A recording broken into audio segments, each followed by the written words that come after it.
Thanks for joining the Anthony Atiase Experience. My name is Anthony Atiase, and I'm the host of this podcast. I've got a great guest joining us today. I'm super excited about the conversation we're going to have.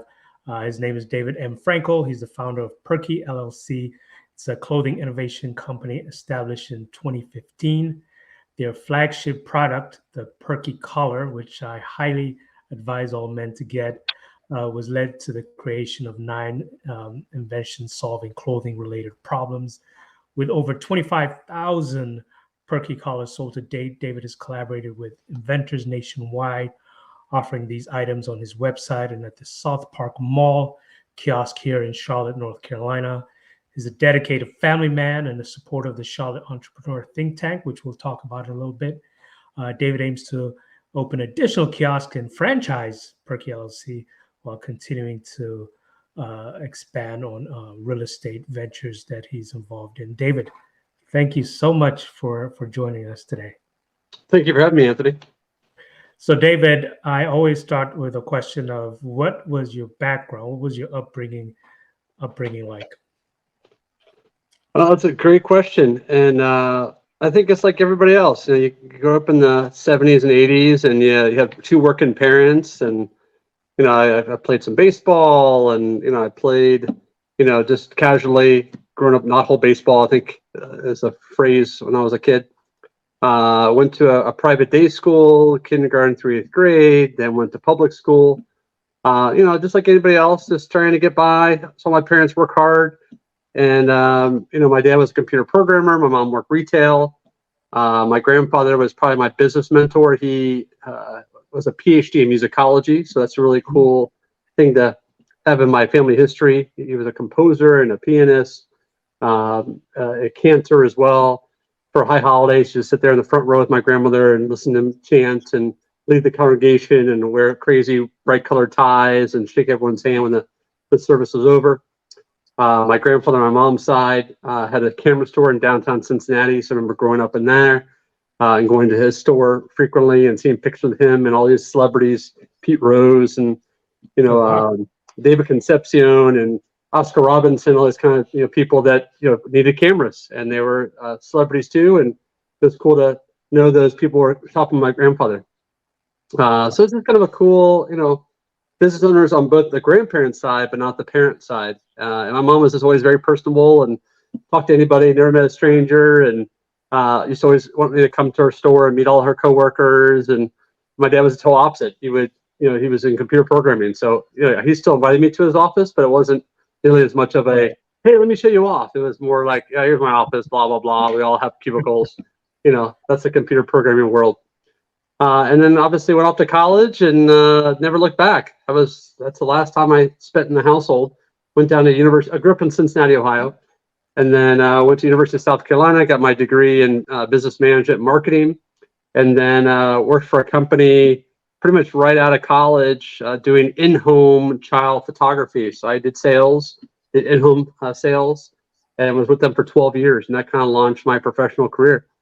And obviously, with my grandfather having a camera store downtown Cincinnati, I just grew up around photography and created a love for photography and the power of photography and capturing a moment in time, and the feelings and the emotions behind the image and recording history. So my family photographs are very special to me because of my upbringing. And I think it just easily translated into my photography background. But as photography kind of took its toll in the after I graduated in 97 from college, I saw the cell phone becoming the main camera. So I realized it was time for me to get out of the photography world and explore other career options. Okay. Wow. So getting out of that photography world and you tried other career options, at what point did you say, I'm going to venture on my own of having my own business? Yeah. So my first failure was after I left that 12-year company. I said, hey, let's have our own studio. So my wife and I started a studio doing the same type of thing I was doing before, which was child photography. So allowed me to use my creative side and doing all kinds of cool, like Ann Getty's type photography. Those of you that are old enough to remember Ann Getty's. And we just had a lot of fun taking newborn photographs and toddler photographs and family photographs. But again, we realized that people just didn't appreciate the work and time and effort we put in. They weren't willing to pay the price of our time and effort. So, that studio lasted maybe 2 years. And then I just had to go figure out what else I can do. This is all I've known for 12 years. Now I have a studio for 2 years. So 14 of my years in my professional career were spent in the photography space. And I had to kind of start over, kind of rediscover myself. So I bounced around a little bit, did some online marketing, just to learn about social media and Google and all these different things I knew was the future, helping other businesses develop their online presence.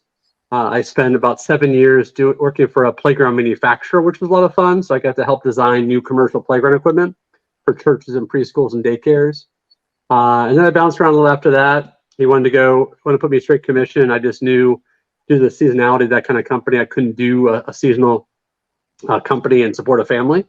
So I did a little adventures, and I did a little bit of, which is here in Charlotte. We basically it's a call center type thing, and it was easy because I just sat there and took calls all day.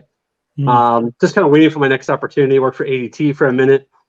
And then I just said, you know what? I'm just done with corporate America. Time for me to start my own thing. So in 2015, I started Perky LLC when I developed a product called the Perky Collar, which for the audience, if the name doesn't say it all, it is a collar support system for dress shirts. It basically lifts the collar up so the collar doesn't lay flat. I saw a lot of people getting away from wearing dress shirts with ties in the professional environment. And I was just tired of seeing droopy, saggy dress shirt collars, whether it be in person, whether it be on TV and movies. It just became a big irritation for me. So I had to solve a problem. Wow. That's so that's interesting, because I want to know more about that. Like, you saw there was a problem, and what was it about that problem that you felt, okay, I need to solve this? Was it something that started with you trying to keep your collar up, or you saw other individuals? Like, talk me through that mindset where you were like, yeah, I got to solve this issue. Sure. I mean, my aha moment was I was getting ready to go to an appointment where I was selling. I think I was doing like computer. I was doing what was it, merchant services. I think is what I was doing at the time. Where I was meeting a guy that owned a car repair shop, and I knew I had to dress professional, but I didn't want to overdress and wear a suit. So just jeans and a dress shirt were adequate, and I most likely threw on a jacket too. And I used to heavy starch my shirts. So I remember getting ready one morning and got a dress shirt out of the closet, and I put it on, and the collar just looked terrible, like one up, one down type scenario. And I said, I don't understand why my shirt's doing this. I just got out of the dry cleaner. So I got another shirt, same thing happened. I'm like, dang, I can't walk into an appointment looking like this. It's already 7:30. My appointment's at 8:30. I got to leave here in 10 minutes. I don't have time to go shop for a new shirt. So I started scrounging like a MacGyver would, looking for a solution in my own bathroom, and I couldn't find anything that worked. So I turned down the hall, and I said, you know what? My daughter is 5. She wears headbands. Let me kind of look around her room. Maybe there's a headband I can stick in there or something just temporarily to look good for the meeting. So I started looking through a basket full of headbands. There were some with butterflies and flowers and all kinds of things attached to the headband. But she also had some very simple ones that didn't have anything decorative on it. And I stuck it under my collar, and I ran down the hall to look in the mirror. I'm like, you know what? It looks better than it did. It's not the most comfortable thing in the world because her little 5-year-old head is not as big as my neck, but at least I look better, and it'll work for the hour-long meeting. And that's kind of the birth of the Perky Collar. I went to the meeting. Because I worked for that playground manufacturer, they shared a space with a company here in Charlotte called Inventions, and I knew that they brought products to market. And once I went to that meeting, I called them shortly later on. I was like, I think I found a cure to the droopy, saggy dress shirt collar. They're like, that's very intriguing. Come on in. We'll have a bunch of people. We'll sign NDAs, and we'll have the engineers and the marketing people all sit down with us, and you'll show us what you came up with. So I went out and bought a bunch of different headbands and styles and colors and sizes. And I went out and we got a bunch of dress shirts so I could have the packing material of all the different dress shirts, just to give me a sense of how big and how it should be shaped. And they basically had a baby. A headband had a baby with the packing material. That's you'll just throw away. So that's kind of the aha moment when I sat down with them and I said, we need to make this happen because I'm tired of my shirts looking sloppy. I'm tired of heavy starching and my shirts themselves being uncomfortable. I sleep in 1,000, 5,000, whatever it is, whatever my wife buys, Egyptian, cotton bed sheets. So that's super comfortable. So why is my dress shirt that I'm in for 12 hours a day super uncomfortable? This doesn't make sense to me. So it's like, if I can just stiffen the collar, but the rest of my shirt can be comfortable, that seems like a win-win for everybody. And the Perky Collar was born. And then it's just went through prototyping and designing and sourcing the manufacturer and developing the box. And about, I don't know, see, that was probably 2014. The company started January 2015. I started having prototypes that summer. I think fall of 2015, I had my first Perky Collar to show people. And the rest is history. That is amazing. So, and honestly, when I thought about it, you're the first inventor that I've actually like met. You hear about inventions, about something that happened years ago, but you don't actually even meet the person that actually invented it. So it's interesting to hear your journey about how this came through. So once an individual invents something, like what are some of the things that they have to do to make sure that no one steals their idea? When you talk about trademarking or copyright, whatever it is, or patents, what does that look like? Because you've invented something that it's yours, you want to hold on to and make sure that it's secure. Correct. Yeah. So the first step is to get a provisional patent, and that lasts a year. So you want to find a good patent attorney. Don't try and write your own patent application. It's way too complex. You need to have an attorney to do it properly. I had to interview all the different patent attorneys out there, and I just went with the one I felt most comfortable with. And I knew I'd be working with them for a long time. So I want to make sure he had a good personality click as well. And I want to make sure he was knowledgeable in the space that I was working in the clothing space or the collar space or the polycarbonate space, since we're dealing with plastics. Because that description is super crucial. If it's not well written, then it's easy for people to what's called invalidate the patent, and then you got nothing. So you're going to spend all this money on a patent attorney at about $400 an hour. You're going to make sure you find the right one. So definitely interviewing different patent attorneys.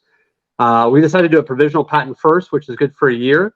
But you want it to be as detailed as possible, because that's your timestamp for the clock of 20 years. Well, let's take that back. You have a year, and then once the non-provisional patent is filed, that's when your clock starts at 20 years.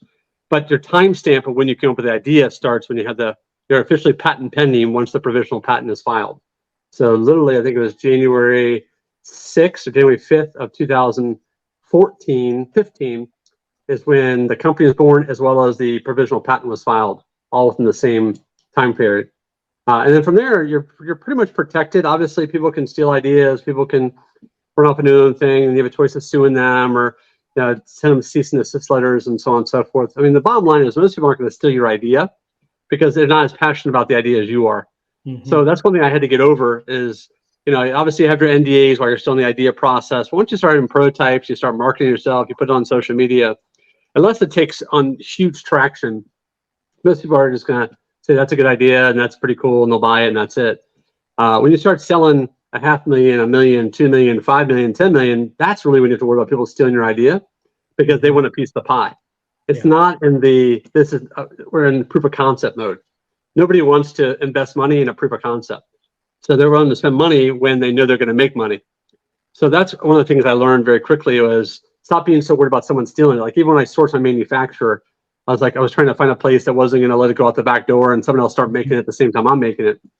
Patent or no patent, you're not going to have global protection. So my patent is for the United States.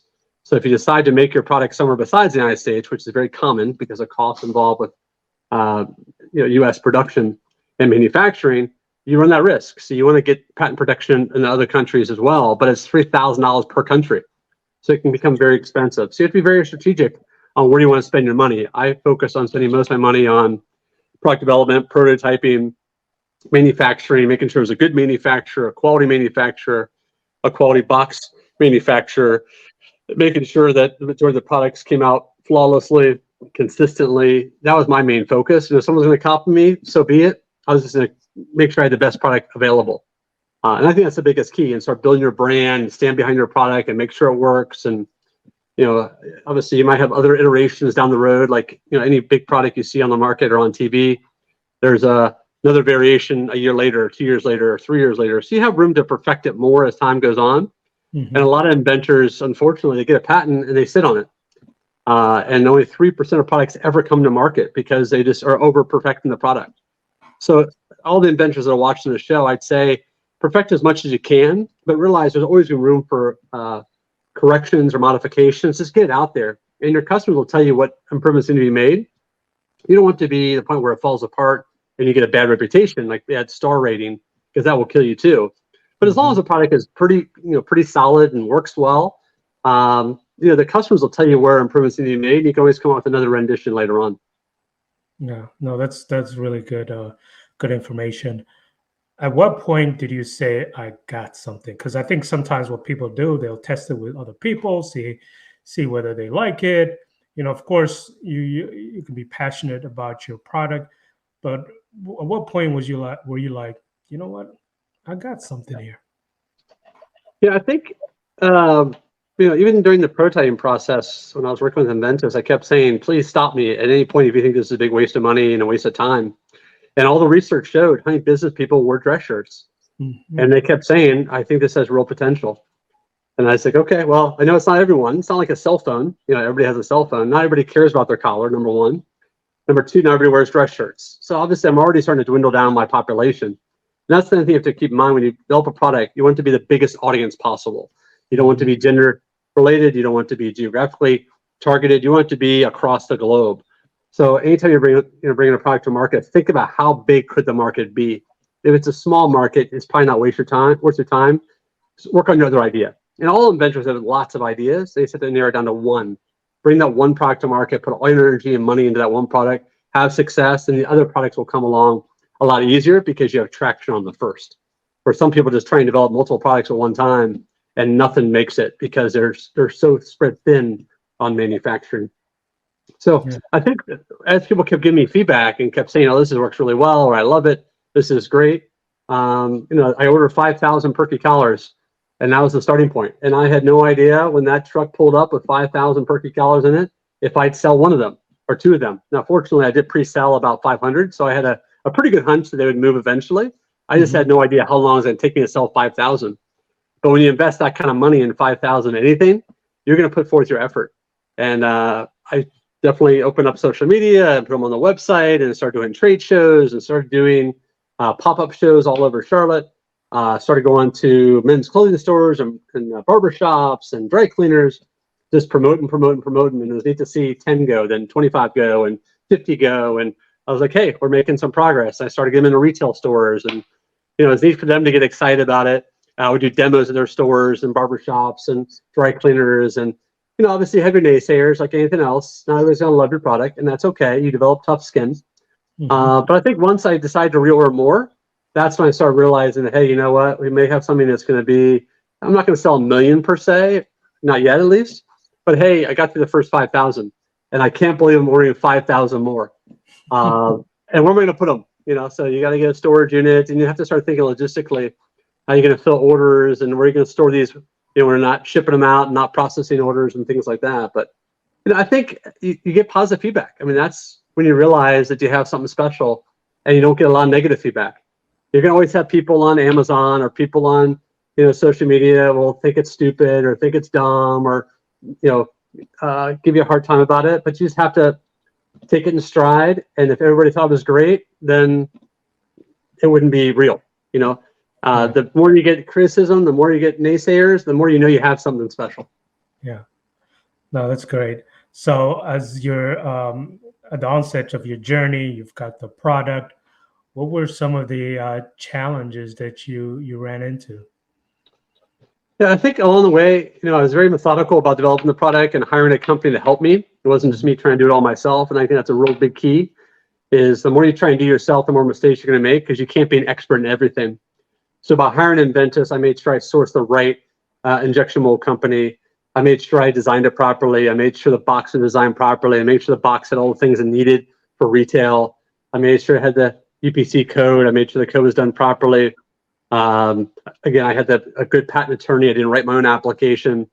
So there's a lot of things, and it wasn't cheap, but I wasn't sure it was done properly. I also made sure I owned the rights to everything. I owned my logo. I want to make sure I own the rights to everything that was on the box, the pictures of the box, I want to make sure nothing was owned by somebody else. There's a lot of invent help companies out there, and a lot of times they own the rights to things, and you are just submitting the idea, and you lose control of a lot of things very quickly. So make sure it's going to cost you more, but make sure you own the rights to everything along the way. So that's one thing I definitely learned very quickly, and made that decision, thank goodness, in the very front end. And then from there, it's just a matter of making sure you make good relationships. Again, talk to people, and don't be afraid of rejection. You may tell 10 people, only one person cares. And like I said, develop that tough skin. Don't let it derail you. You're going to have good days. You're going to have bad days. You're going to have some stores say no thank you. You're going to have some stores laugh in your face. When you go to my first trade show ever was in Las Vegas. And I learned very quickly that most people just didn't even care. They didn't care if I was there or not there. My job is to stop them on the way to someone else that came to see and introduce my product to them. And I always say you're a nobody until you become a somebody. So again, since they didn't know you're going to be there, they had no idea anything about your product, you have to quickly engage them, get eye contact, let them know what your product does, and make sure it's quick and simple to explain. And then hopefully they can identify the problem that you're solving, and they'll make an investment in you. And that's when relationships start. And as long as the product holds up and does what it says it's going to do, then the relationships begin. Now we're in over 366 stores across the globe. And when I went to Vegas, I think I had 60 stores. By the time the trade show was over, I had 100 stores. And it's expensive to go to Vegas. I think it was $7,000 between the booth and the hotel and food. So you're going to have to be ready to spend money to make money and to get your product out there. But I'm glad I did what I did. I'm glad I set the money aside. I'm glad I went to the trade shows, and I went everywhere: Vegas, New York, Chicago, Atlanta, Minneapolis. I joined buyers groups. So you got to be really proactive. You can't just say, I have this invention, come and get it. It just doesn't work that way. You have to continue to get yourself out there and be ready for rejection, be ready for people to be naysayers and hateful and so on and so forth. And again, develop that tough skin. And ultimately, by doing so, that resilience, they see you're still there, trade show after trade show after trade show, they realize you're here to stay. And then you earn their respect, and they'll start buying from you, and they become repeat buyers, and they get feedback from their customers. Then they become a hero because their customers like the product. And then things just kind of take off from there. Wow. How rewarding is it for you when you think back about that night when you were, supposed to go somewhere, and you came up with this idea of having this something that would hold your collar? Like, when you think back now, how rewarding is it for you? Yeah, I mean, I feel like it's an elite class to some degree. Not to sound arrogant or egotistical, but I feel like if only 3% of inventions ever hit the market, it's kind of cool to be part of that 3%. I'm probably not going to ever be rich enough to be the top 3%. So this is my own little 3%. So I think it's cool to say I brought a product to market. It's cool to say that I'm an inventor. It's cool to add that to my LinkedIn profile. Yeah. I always like to tinker in things. I had inventions in college I never brought to market. I had inventions in middle school and high school I never brought to market. So it's kind of one of those things that was always kind of brewing in me. And I finally just had one that I thought really had some opportunity. And I was fortunate to have some money to play with. After my parents passed, I had an inheritance that I wanted to invest in myself instead of just put it in the market, where I had no control of what the market did. And I wanted to invest in something that could help others. So I think it kind of worked well together. And now we're just trying to build this company around this one single product. And it's kind of neat to see not just that I brought a product to market, but how it started and where it is now. That we have, a kiosk at South Park Mall here in Charlotte. The fact that we have bow ties and bracelets and pocket squares and fedoras and all these other products that kind of add to the product line. And the fact that now we're franchising after 4.5 years at the mall is a whole other undertaking. Obviously I could just stay comfortable, stay at South Park Mall, make a reasonable living, hire my staff, show up when I feel like it, and so on and so forth. But it's nice to say, what's the next level? What's the next thing to push myself outside my comfort zone? And I think franchising is that next big push. And it's incredibly time consuming. It's incredibly expensive. But you have to have systems in place. You have to have processes in place. So that's my next exciting adventure is, yes, I brought the product to market. Okay, now what? And that's what stores tell me all the time too. What else do you have? And I thought after spending all the money on the product and having the success of the product, that'd be enough for them. But they want something new. They want you to keep innovating. So that's why going to the trade shows is so important, not just to be there to focus on selling your product, but also network with other people. What other products can you bring to your brand that will also make your brand look better? And maybe they don't make it. Maybe they do make it. Either way, if you can add more products to your brand, it makes you look bigger. So, maybe there's a store that didn't have interest in the Perky Collar because everyone wears ties. Maybe the pocket square holder is a great tool. Maybe the belts are a great tool. Maybe to keep your shirt tucked in is a great tool. So you never know what new stores may have interest in you because your product portfolio now solves different problems, but all related to fashion. So you just never know where it can end up. And then, because those are inventions that you really need one of, I thought the product extension was, okay, now let's get into accessories. Let's get into bow ties, not just bow ties, but silk bow ties and atiase bow ties from Ghana and feather bow ties and wooden bow ties I helped design. So these are great for other occasions. It's not just a one purchase. Now, every special occasion, every birthday, every anniversary, you're coming to see me to get that really cool conversation piece bow tie. And by the way, I need a pocket square to go with the bow tie. So it's amazing how the brands has kind of evolved into an accessories and innovation company. But it all started in 2014 with the product of Perky Collar being created in 2015 when it officially hit the market. Wow. You have this almost relentless pursuit of just, keep going. And have you always been like that? Like it doesn't seem like you get complacent. You're looking for the next thing, and you keep moving forward and keep pushing yourself. Have you always been like that? Yeah, I think so. I think even in school, it's just a mentality of my upbringing. To go back to how we started the interview, it's just be your best, and B's are nice, but A's are better. My grandfather and I used to sit down all the time and talk about grades, and he even paid me for grades because he wanted me to get the best. Take your time, focus, study, do your best every class you walk into. Don't skip class. Go to class. Learn from your teachers. Build rapport with your teachers. They can help you down the road. So it's in your best interest to listen and not goof around and not crack jokes. And he's like, I know you have a sense of humor and that's great, but there's a time and a place. So he really enforced in me, probably more to my parents even, just give it your best all the time. And if you're not giving it your best, you're wasting everybody's time. And the other thing he impressed upon me, and he's been gone 21 years, 22 years now. But another thing he impressed upon me is, not every day is going to be a great day.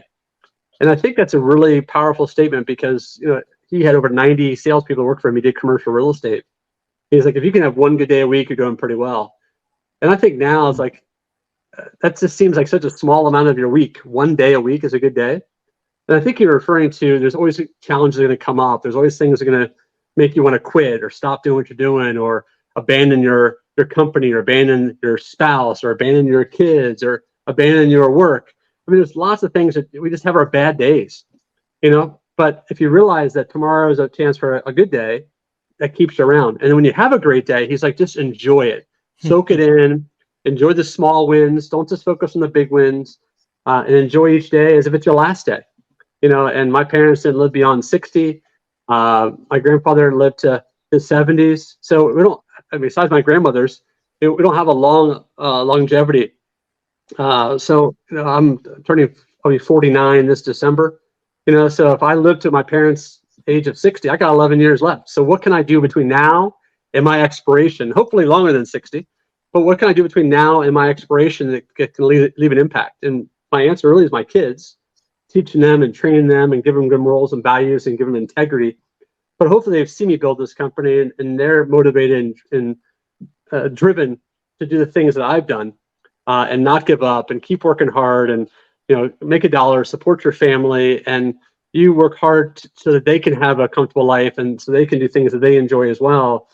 And, my dad was always that way. He always worked hard and did what he had to do. If his contract was up in computer programming, he took another job somewhere else so he could provide for the family. And if it wasn't, a 30-minute drive, it was an hour drive. If he had to go on a contract and move for 3 months, he did that. He did what it took to provide for his family. And I think that drive is just embedded in me. It's embedded in my brother, and I hope I can give my kids the same drive, while at the same time in having a work-life balance. You don't obviously want to be gone all the time. Your kids always say, Dad was never around. So there's a balance there I think for all men. How do you work hard, leave a legacy behind, but still be there for the soccer games, the baseball games, and the plays, and graduations, and important moments, and stay connected with your kids so that you can always lead by example, and be respectful to your spouse, and have a well-disciplined children. The children aren't just goofing around or getting in trouble because dad's not around. So I think there's a lot of challenges for all dads out there to how do you get that work-life balance and provide for your family, but also be there as a good father figure to listen and to be there for your kids when it matters most. Yeah, absolutely. So if I was to ask any of your kids to describe dad, what would they say? I think just a hard worker, I think, would come to mind first. Mm-hmm. I think some would say I'm funny. Others would say I'm not funny, which is kind of funny. Because I always think sense of humor is a big part of building rapport, and Yes. how my mom used to, if I got in trouble or I didn't do something properly, she always just try to make me laugh to kind of get me out of my mood of temperament or bad mood. So I think I got that from my mom. So I think if my kids describe me, I think they describe me very much like my parents would describe me, which is outgoing, personable, Mm-hmm. and it's just easy to talk to, friendly. But I think the hard worker part, I think, would probably come out the first thing, just because they see what I do, Right. and they see that it's not. I don't feel like going to work, or I think I'm gonna stop this or stop that, or I'm gonna give up on this or give up on that. They just see me put the pedal to the metal all the time. They see, I think, that I'm a man of my word. If I say I'm gonna do something, I do it. I try not to overcommit, but if I say I'm gonna be at an event, I'm gonna be at the event. And I think that's something that they admire as well, is that someone that's a man of their word. They probably say I'm not on time a lot. I do my best. I just try and do too much up until, and I like to finish things before I leave.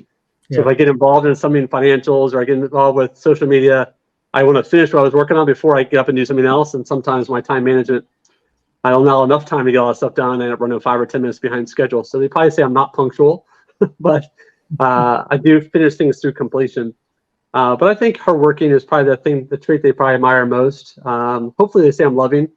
My mom is a loving one of my two parents. My dad was more stoic and more like his father, which is, just a man role of the last generation, the generation before. I think men now are more loving and more affectionate.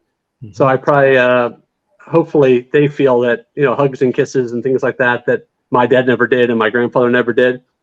Something they feel like are attributes that I feel are important for them to see affection and see me give them affection, my wife affection, and so on and so forth. So, being loving, being caring, I think are all important qualities I hope that they would say as well. Yeah, absolutely. You're definitely a personable, friendly individual. I can definitely attest to that.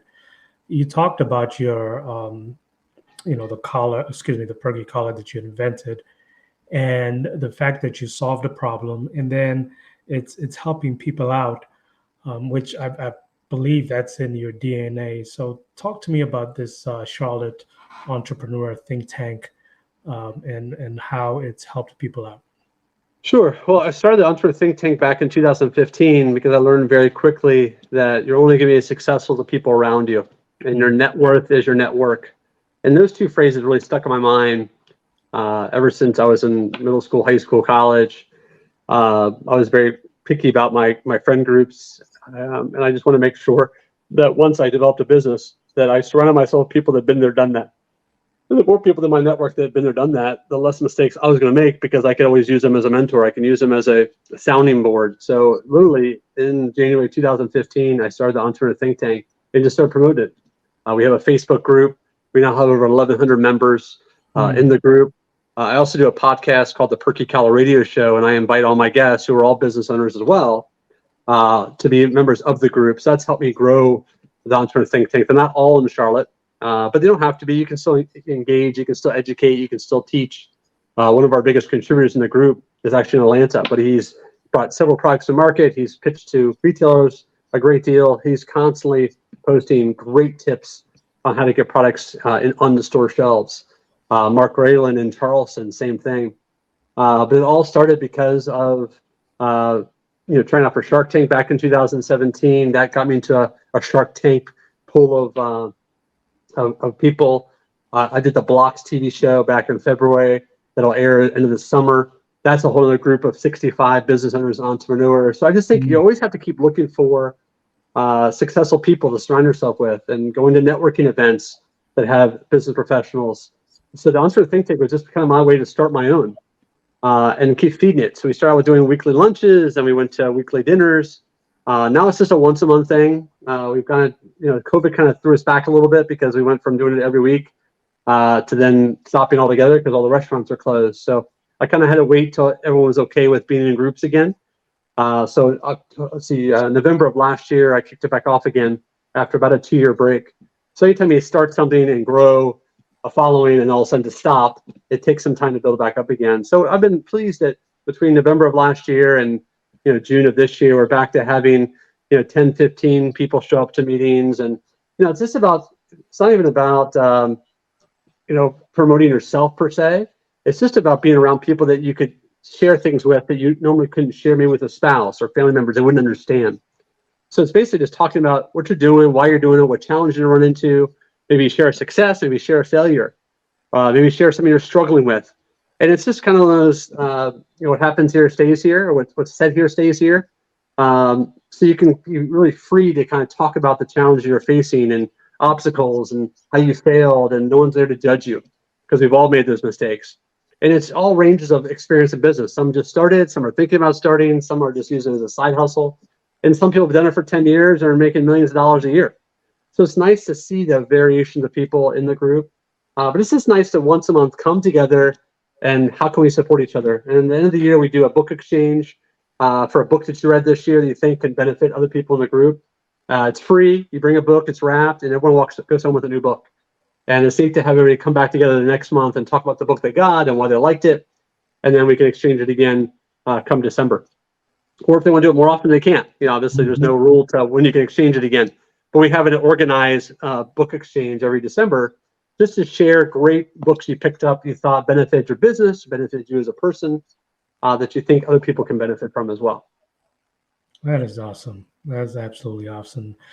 Just really, you continue to make an impact in individuals' life through the think tank, through your invention, which I think is great.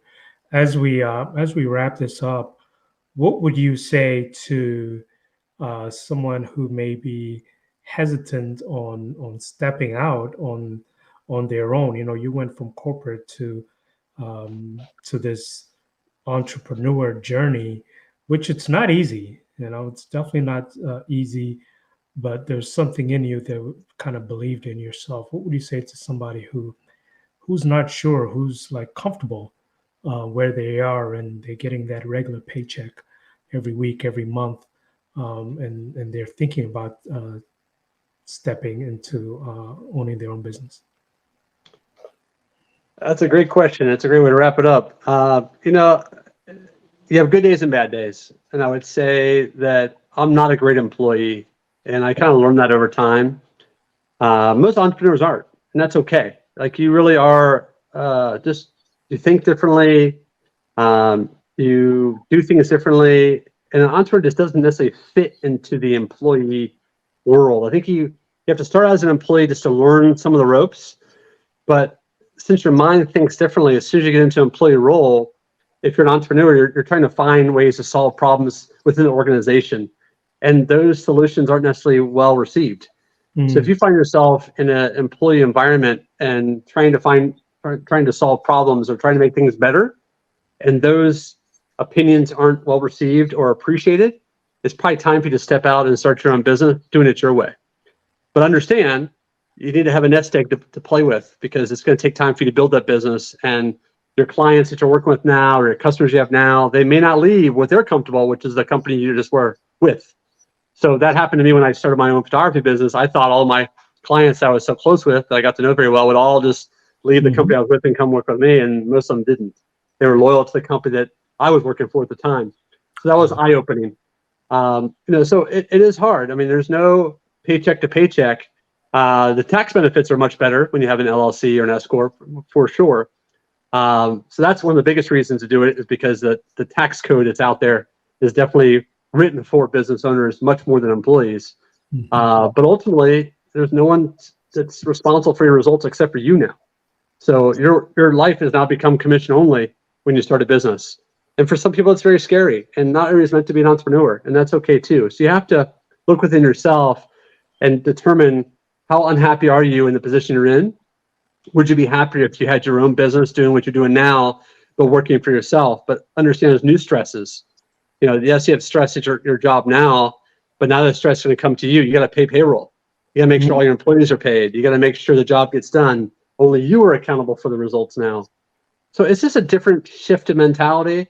I welcome the challenge, but there's definitely days that you wish you could just say, I clock out, I'm out of here, and not worry about taking work home with you. I probably put in, my fair share of hours per day. Some weeks, 70 hours, 80 hours, 100 hours.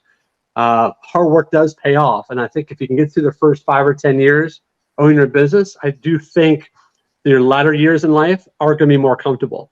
Not that people that work in corporate America can't have plush lives 10 years in their career, but I think there's more entrepreneurs that have established a business that's successful 7 to 10 years later, I think have a more disposable income and are able to live a little bit nicer lifestyle than someone that's an employee for life.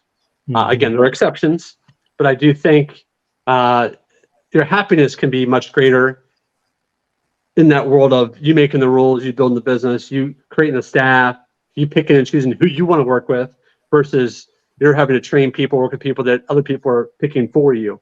So there's just a lot of pros and cons. You just have to go with your gut and just determine, life's short. Like I said before, 48, almost 49. If I have 11 years left, 20 years left, is this what I want to be doing? Is this how I want to spend my next 11 years, 21 years?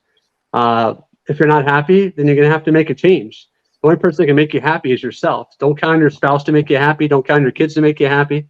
You have to make yourself happy, and you have to know yourself well enough to know what it's going to take to make yourself happy, and go from there. And worst comes to worst, keep the 9 to 5, start your side hustle. When that side hustle takes off and you can't do both anymore, then take a leap of faith. Because just at least leave your corporate job with no plan is going to cause stress in your marriage, going to stress in your family, and being homeless is not a fun place to be. Fortunately, I've never been homeless, nor would I ever want to be homeless. But there are definitely times financially where you're wondering where the next dollar is going to come from.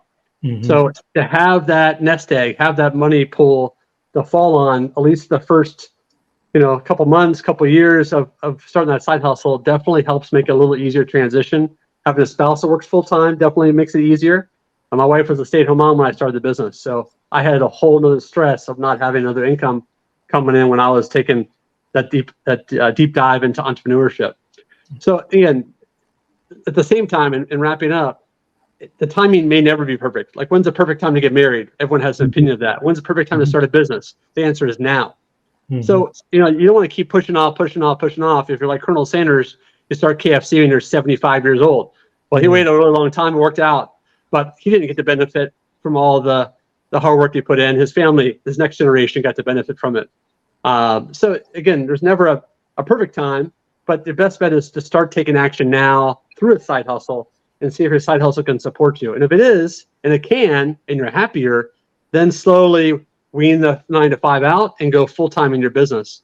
But if it's just a side hustle and you enjoy it, it's fun, let it be a side hustle and have fun with it. And there's nothing wrong with either choice. You just have to do what's right for you, your family, and your situation. Absolutely. That's really, really good. And I really appreciate the feedback. I love what you said about only you can, at the core, make yourself happy. Because I think sometimes people tie their happiness to other things. And then when those things leave, they're like not happy anymore. So I really appreciate the time, David. You're such an inspiration. And I know you're doing an awesome job with just really making a difference in people's lives. So what's the website for Perky LLC? Sure. Yeah, it's a company name, which is Perky, spelled PERKY LLC, as in LarryCharlie.com. So okay. PerkyLLC.com is the website. And then it's the same handles on all social media, everything from Facebook to TikTok to Twitter to Instagram, LinkedIn, everything is Perky LLC. And we also have the Perky Collar radio shows on Facebook, and we have Perky Collar on Facebook as well. That's great. That's great. Well, we'll definitely, I know, connect soon. It's definitely been a pleasure speaking with you, and good luck on on your journey. Thank you so much. I appreciate it, Anthony. Thanks for having me on the show. I appreciate it.